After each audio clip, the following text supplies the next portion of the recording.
this is Josh from before, and I'm here with McFarlane Toys DC Multiverse Gotham Knights Robin.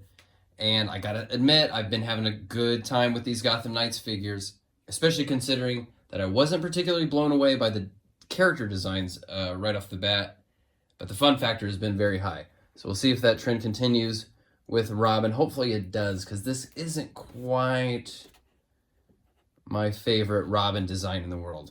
Let's get him out and we can take a closer look. There's that if you need it. I got this through Amazon. They're shipping right now. Okay, so I think you would be forgiven if you thought this was Damian Wayne. It's not. It's actually Tim Drake, but this tunic here does feel very much like a Damian Wayne look. It's not exactly what I think of when I think of Robin, but just taking a few moments to look at this guy in hand, he does look pretty freaking cool. Definitely really like all the ninja-like details.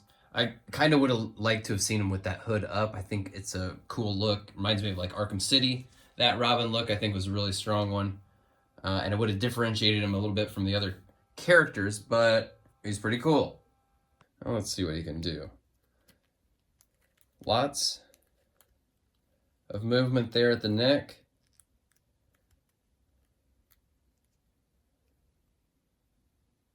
The portrait's pretty good. Don't love the eyes. They look a little dead. Great sculpt there. Great texture on this. Sometimes when there's big unbroken pieces of texture like this, it irritates me a little bit, and I kind of am wishing I'm seeing maybe a little bit more wearing in the texture. But I think this is meant to be a fresh, crispy outfit, and hence no real aging. Feels like they tried to put a lot of paint on here. A lot of different colors and little shapes all throughout his outfit, including like some weathering here.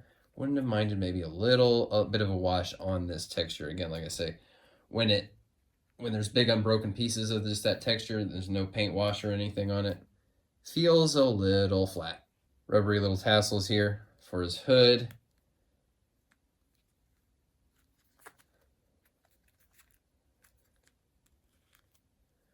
I couldn't tell if he had like the butterfly sort of socket in there or not, but he does, which is great. Always like the extra sort of bit of give that affords. Bicep cut.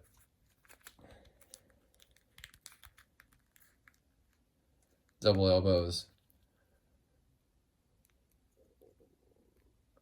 Well hidden ball joints that have great range despite being tucked up under there. I love that.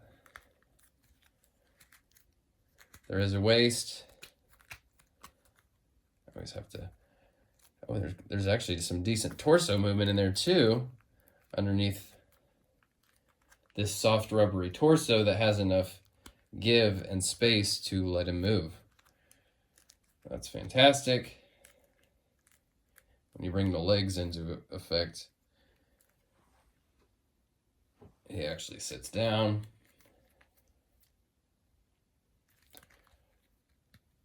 Has great kick range despite this tunic hanging low. You love to see it. It's nice stuff. Double knees.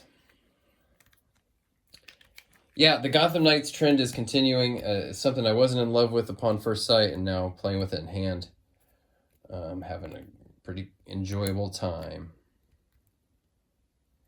And digging the look, although I'm curious to see what other kind of skins or outfit adjustments you can make in the game. I know that's going to be a big factor in it.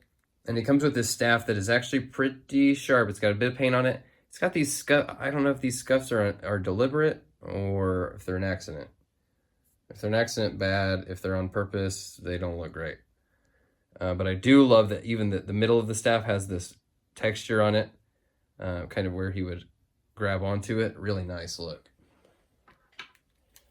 And pretty easy to get into his hands, although maybe a little too easy to slip out.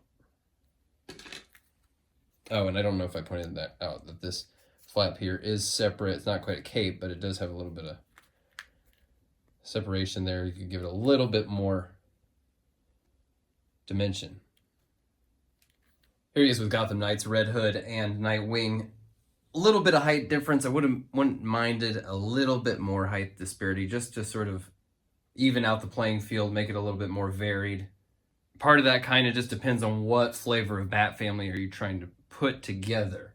Do you want the consistent grouping from one source material, or do you want to mix and match? Can he work with these guys? Yeah, but is he a perfect match? I don't think he is. Which isn't a huge deal, but it may affect your decision on which versions of these characters you're picking up. Personally, I still prefer either one of these guys, even though they're not, obviously, Tim Drake, but they're both going to make it to a shelf spot before this guy does. So personally, I don't need this Robin. It's pretty cool, but I just don't think he's going to make it to the shelf. Now, that said, I was doing a live stream last week, and in the comments, the idea was floated that maybe a combination of this Robin and this Red Hood, particularly the torso here, could make for a pretty solid, slightly less modern, more traditional Robin. So let's try it out. I think the best way to do this is going to be, because on these figures, the arms pop out very easily. So that can go away very easily. And now doing a leg pelvis replacement, I think, is going to just be the quickest way to do that. So what I'm going to do is warm these guys up with a hairdryer for a little bit and then go in right there and try to separate. Boom. And then once you do that to both legs, this pelvis here just slides right off, and then that should be universal underneath there. So we just do the same thing to this guy and do a swap. Let's see how it works. Okay, so it's not off to a terrible start. This is a bit of an odd match. You need some sort of belt, I think. And then the other factor here is, check this out. These arms, the pegs aren't as long as they are on a regular Red Hood arm. So that doesn't work when you put a this butterfly washer sort of spacer piece here. It won't peg back in. That, and then these arms look a little shrimpy compared to that torso. You'd probably be better off using Dawnbreaker's arms. Maybe even, maybe not those. Those might be a little long too, I don't know. But not a bad start, not a bad start. You could do something pretty cool here. All right, folks, Gotham Knights Robin. I don't need him. This isn't gonna be my Robin. I think it's gonna come down to whether you're really attached to this design, and if this is the Robin that you need for your shelf, or if you're just really stoked on the Gotham Knights game and looking forward to that and want to complete that Bat family. I will let you be the judge. Thanks for watching, folks. I'll see you next time. Bye.